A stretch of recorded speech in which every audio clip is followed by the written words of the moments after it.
Opening நம்ம திலக்கரத்த எண்டில்சனும் Chris Gayle நம்ம யாரோட எதிர்பார்த்து கொண்டு அந்த கெயிலோட டெபியூ மேட்ச் நடக்குது. சோ ஓப்பனிங் ஆடுறாங்க. ஃபர்ஸ்ட் ஓவரே வந்து கேகேஆர் யார் போறான்னு பாத்தீங்கன்னா யூசுப் பத்தான் வந்து போறாரு. அப்போ வந்து இந்த பவர் பிளே ஃபர்ஸ்ட் ஓவர் வந்து ஸ்பின்னர்ஸ் வச்சு ஆரம்பிக்கிற அந்த இதெல்லாம் இருந்துச்சு. ரொம்ப ஃப்ரீக்வெண்டா இருந்துச்சு. நடுவுல யூசுப் பத்தானுக்கே ஹர்பஜன்லாம் ஒரு வாட்டி போட்டு பயங்கரமா யூசுப் பத்தான் அடிச்சிருப்பாரு. அது வேற விஷயம். அதை விட்டுருங்க. யூசுப் பத்தான் ஃபர்ஸ்ட் ஓவர் போறாரு. ரீசெண்டா ஒரு 8 ரன்ஸோ 9 ரன்ஸோ நம்ம கொடுக்குறாரு. செகண்ட் ஓவர் வந்து மீடியம் பேசர கொண்டு வராங்க. ரீசெண்டா போட்டு ஒரு 3 ஓவர்ஸ்க்கு 17 ரன்ஸ் தாங்க இருக்கு ஸ்கோர் அப்போதைக்கு. உனக்கட்டும் லட்சுமிபதி பாலாஜியும் போடுறாங்க. நல்லா போயிட்டு இருக்கு. சரி இதுக்கப்புறம் அந்த 4th ஓவர் திரும்ப அந்த 2 பேர் ஸ்பெல்ல வச்சு கண்டினியூ பண்ணுவோம் அப்படின்னு சொல்லிட்டு 2 பேருமே போடுறாங்க. ஆனா ஸ்கோர் பாத்தீங்கன்னா 5 ஓவர் முடிஞ்சோடனே 45 ரன் போய் நிக்குது. 2 பேரும் பெரட்டி அடிக்க ஆரம்பிச்சிட்டாங்க.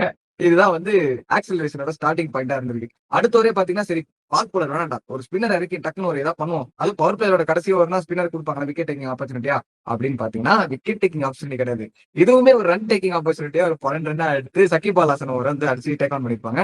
அப்படியே போகுது விக்கெட்டே போகல. 10 ஓவருக்கு 92 ரன்ஸ் அடிக்கிறாங்க. ஒரு ஸ்ட்ராங்கான ஸ்டேஜ்ல வந்து ஆர்சிபி வந்து இருக்காங்க. இதுக்கு முன்னாடி பாத்தீங்கன்னா 9th ஓவர்ல யூசுப் பத்தானோட ஓவர்ல ஒரு 6 அடிச்சு நம்ம கெயில் வந்து அவரோட ஹாஃப் செஞ்சுரி வந்து எடுத்துட்டு வராரு. ஃபர்ஸ்ட் மேட்சே ஒரு பயங்கரமான ஒரு கம்பேக்கா இருந்திருக்கு. இதுக்கப்புறம் பாத்தீங்கன்னா அப்படியே இன்னும் ஒரு 4th கீர்ல இருந்து 5th கீர் டாப் கீர் போயிட்டு 11th ஓவர் வந்து ஒரு பயங்கரமான ஒரு பவுலர் அப்படின்னு சொல்ல முடியாது. அவர் ஒரு பார்ட் டைம் பவுலர். ஒரு பேட்ஸ்மேன் அவரு. எஸ் மனோஜ் திவாரி அந்த டைம்ல நீங்க பாத்துருப்பீங்க. அப்பப்போ பால் எடுத்துட்டு வருவாரு. அவருமே பால் எடுத்துட்டு வந்தாரு. ஒரு பயங்கரமான ஸ்டார்ட்டா இருக்கும் அப்படின்னு நம்ம எதிர்பார்த்தோம். கிடையாது. 2 6 போகுது. அந்த ஓவர்ல பாத்தீங்கன்னா 14 ரன்னும் போகுது.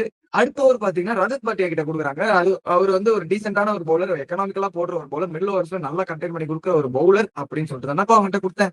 19 ரன்னா கொடுப்பேன் அப்படின்னு கேட்கிற அளவுக்கு அவர் போட்டு அவரையும் பெரட்டி பெரட்டி அடிக்க ஆரம்பிச்சு 12 ஓவருக்கு 123 ரன் அடிச்சு சும்மா கெத்தா உட்காந்துருக்காங்க ஆர்சிபி அந்த இடத்துல.